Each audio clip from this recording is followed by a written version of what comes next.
채권하는 사람 고부정입니다. 오늘은 나이가 들어간다는 것에 대해서 글을 쓴 여성학자의 책을 소개해 드리려고 합니다.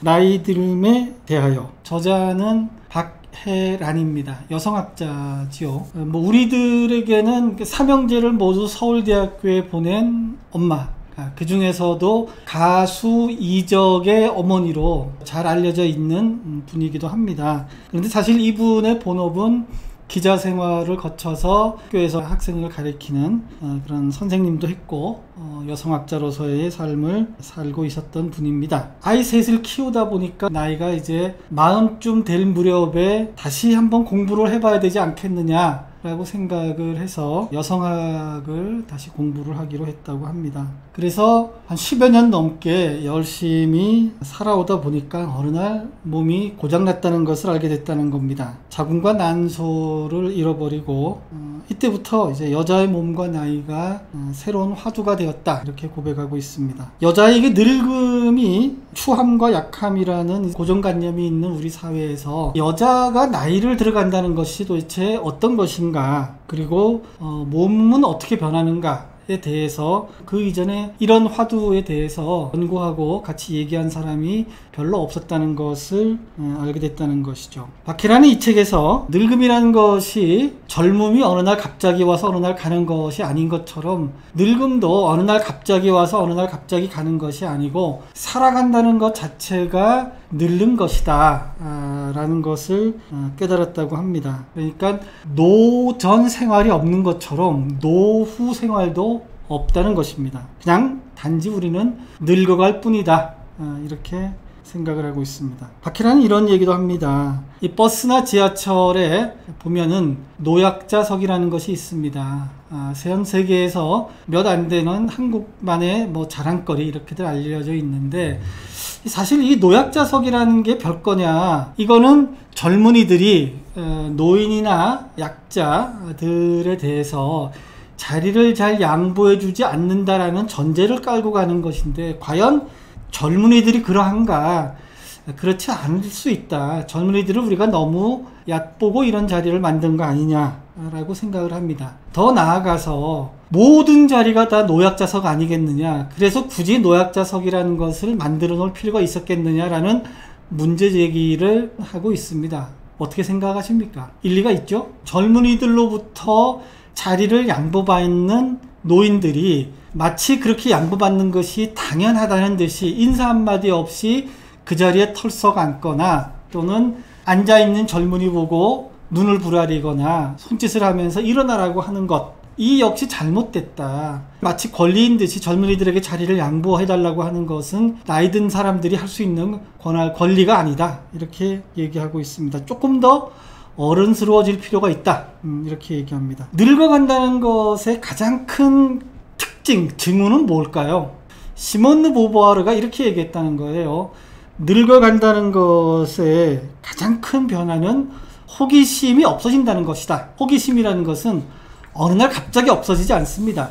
신압으로 사라지는 것이죠. 그래서 원래 맡고자 했던 것도 의욕이 떨어지고, 맡아달라고 했던 것도 안 맡게 되는 이런 상황에 이른다는 것이죠. 그런데 호기심은 사라지지만 더 많이 생기는 것은 분노라고 박혜란은 생각하고 있습니다. 조금 더 설명을 하면 이런 거예요. 커다란 일에 대해서는 무기력해졌지만, 또는 무감각해졌지만, 사소한 일에는 참을 수 없는 분노가 생기게 됐다. 음식점에서 종업원에게 함부로 대하는 사람을 볼 때, 또는 어린아이를 태운 차가 굉장히 엄청난 속도로 주행을 할 때, 이런 사람들을 보면 거의 사리 수준의 분노를 느끼게 된다. 나이가 들면 조금 더 너그러워질 줄 알았는데 사실은 그 반대로 되어가고 있는 자신을 발견했다. 그래서 섭섭한 것도 많아지고 원망도 커져가고 있다, 이렇게 진단하고 있습니다. 그런데 이 원망이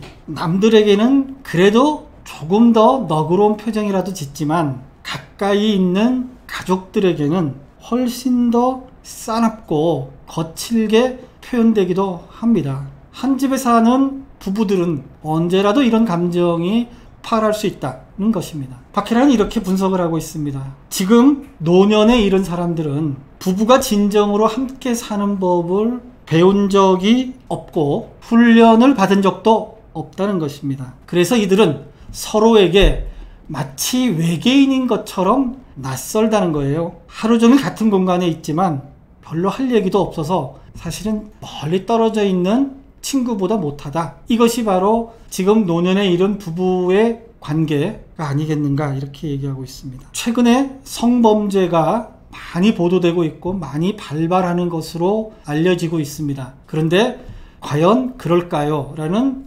문제 제기를 박해란이 합니다. 예전에도 지금으로 보면 성폭력, 성폭행, 성추행이라고 할 만한 것이 우리 사회, 우리 주변에 굉장히 많았는데 그때는 이런 것들이 범죄시되지 않았고 마치 당연한 듯이 그렇게 많이 이루어졌는데 지금은 성범죄에 관한 법률도 생기고 성에 관한 의식이 많이 발전하면서 이런 것들이 다 범죄로 규정이 되고 고발을 하게 되고 문제가 되기 때문에 많이 드러나는 것은 혹시 아닐까 이렇게 얘기하는 것이죠.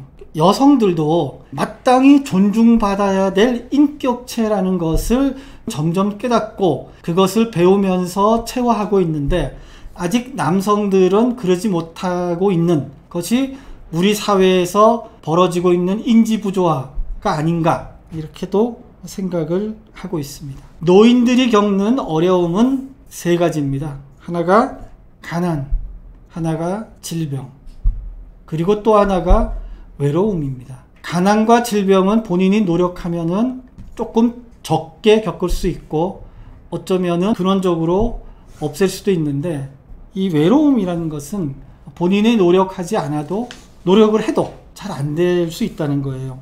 외로움은 그 누구도 피할 수 없다는 것입니다. 그래서 노인들은 아침에 눈을 뜨면 오늘 하루를 또 어떻게 보내야 될까? 무엇을 하며 보낼까? 라고 한숨을 짓는다고 합니다. 이런 노인들에게 제일 친한 친구는 누구일까요? TV입니다. 아마도 어느 날 갑자기 TV가 없어진다면 제일 큰 타격을 받는 것은 어린이가 아니고 노인일 것이다. 이렇게 쓰고 있습니다. TV가 없다면 노인들은 하루 종일 사람의 목소리를 못 들을 수도 있다. 노인들에게 하루 종일 제잘제잘 될 수 있는 자식이 어디 있겠습니까? 그래서 이런 황혼의 저물녘에 같이 얘기할 수 있고 어려움을 같이 나눌 수 있다면 그런 사람들은 훨씬 덜 외로울 것이다. 노인들은 노인의 삶이 자기의 만년이 자신들이 생각하고 선택한 삶이기를 바라고 있습니다. 그런데 그러기 위해서는 최소한의 품위를 지켜줄 돈이 필요합니다. 그리고 또 한 가지 조건이 치매에 걸리지 않아야 됩니다. 치매에 걸리면 그 모든 노력이 다 수표로 돌아가고 본인은 의식하지 못하지만 그 치매로 인한 피해를 가족들이 다 겪게 되는 것이 현재의 삶입니다. 그래서 치매에 걸리지 않는 튼튼한 몸과 어느 정도 품위를 지킬 수 있는 최소한의 돈이 노인들에게는 꼭 필요하다. 이렇게 얘기합니다. 현재 노인이 된 세대는 젊은 시절을 숨가쁘게 달려왔습니다. 그런데 이들 노인들에게 앞으로 놓여져 있는 길은 또 숨가쁘게 늙어가는 일입니다. 사람들의 노후를 국가가 전적으로 책임지기는 어렵습니다. 그래서 이런 노인들에게 조금이라도 노인다운 삶, 포근한 삶을 주기 위해서는 국가나 사회가 이들에게 맞는 다양한 규모의 다양한 형태의 시설들이 좀 필요하다 이렇게 얘기합니다. 그리고 시설이 수용소가 아니고 나이든 노인들이 새로운 삶을 살아가는 하나의 공동체로서 자리 잡는 것이 노인들이 새로운 삶을 만년을 잘 살아나가기 위한 조건이 될 것이다. 우리가 국가가 사회가 그런 것을 해 주어야 한다 라고 얘기하고 있습니다. 노인들에게 필요한 것은 보호의 관점이 아니고 존중의 관점이다. 케라는 이 책에서 사는 것에 대해 그리고 늙어가는 것에 대해 그리고 나이 들어가는 여자에 대해서 담담하게 쓰고 있습니다. 요란하지도 화려하지도 않은 중년의 삶을 잘 그려내고 있습니다. 사실 제가 이 책을 볼 때는 여성학자의 책이다 라고 해서 골라서 읽었는데 읽다 보니까는 마침 저희도 잘 알고 또 저도 이제 좋아하는 가수의 어머니라는 것에 대해서 알게 되고 그래서 이 박희란의 글이 좀 더 다정하게 다가왔습니다. 박희란은 이 책 나이 듦에 대해서를 쓴 이후에 다시 나이 듦에 대해서라는 책도 썼다고 합니다. 그 책도 한번 읽어보고 다시 한번 소개를 해드려 볼까 이렇게 생각하고 있습니다. 제가 이 책에 주는 별점은 2입니다.